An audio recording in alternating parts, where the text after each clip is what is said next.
Compromise না অপমান, ৪ রুমমেটের মাঝে আমি জীবন থেকে বলছি। নতুন শহরে এসে মানুষ প্রথমে ঘর খোঁজে না, সে খোঁজে একটু নিরাপত্তা। কেউ পাশে থাকবে, এই ভরসাটা। আমিও ঠিক সেটাই খুঁজছিলাম। একজন পরিচিতের মাধ্যমে একটা বাসায় উঠলাম। 2 বেড 1 বাথ, ৫ জন মানুষ। ৪ জন একই জেলার, একই ভাষার টান, একই স্বাদের খাবার।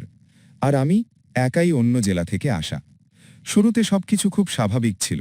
আমরা বসে নিয়ম বানালাম, কে কোন দিন রান্না করবে, কে ঝাড়ু দেবে, কে বাথরুম পরিষ্কার করবে। সবাই হাসি মুখে রাজি। আমি মনে মনে ভাবলাম, ঠিক আছে, মানিয়ে নিলেই তো সংসার চলে। ৪ জন যখন রান্না করত, ঘরটা অন্যরকম হয়ে যেত। হাসি, গল্প, একে অন্যকে ডাকা, এই দেখ আজ ঝোলটা জমছে। আমি চুপচাপ বসে খেতাম। স্বাদটা আমার পছন্দ না হলেও কিছু বলতাম না, কারণ আমি জানতাম সব কথা বলা যায় না। আমি নিজেকে বুঝিয়েছিলাম কম্প্রোমাইজই সম্পর্ক বাঁচায়। কিন্তু সমস্যা শুরু হলো যেদিন আমার রান্নার পালা এলো। আমি রান্না করতাম আমার মতো করে, কম ঝাল, একটু আলাদা মশলার গন্ধ। আমার কাছে ভালো লাগতো, কিন্তু ৪ জনের চোখে সেটা ছিল ভিন্ন। প্রথম দিকে কথাগুলো ছিল নরম, আজ একটু ফিকে, ঝাল কম হয়ে গেছে। আমি হাসতাম, ভাবতাম শিখে নেব, ঠিক করে নেব। কিন্তু ধীরে ধীরে সেই কথাগুলো বদলাতে লাগল। নরম মন্তব্য রূপ নিল অভিযোগে, আর অভিযোগ বদলে গেল বিরক্তিতে। সবচেয়ে কষ্টের বিষয়টা ছিল ওরা আমার সামনে কম, আমার পেছনে বেশি কথা বলতো। একদিন হঠাৎ করেই সব জানতে পারলাম।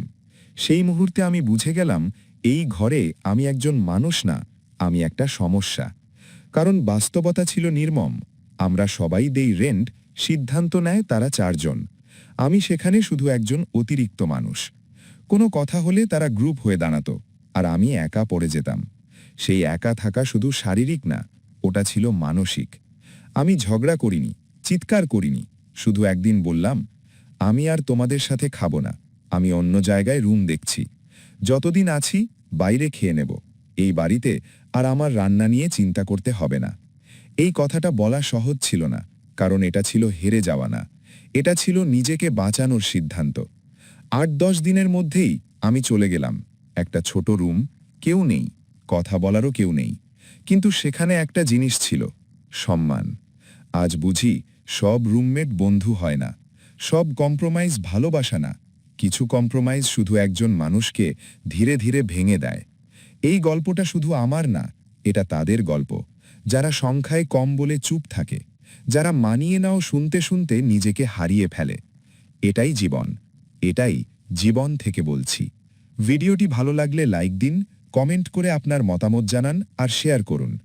নতুন ভিডিও মিস না করতে চ্যানেলটি সাবস্ক্রাইব করুন আর পাশে থাকা বেল আইকনটি অন করে রাখুন।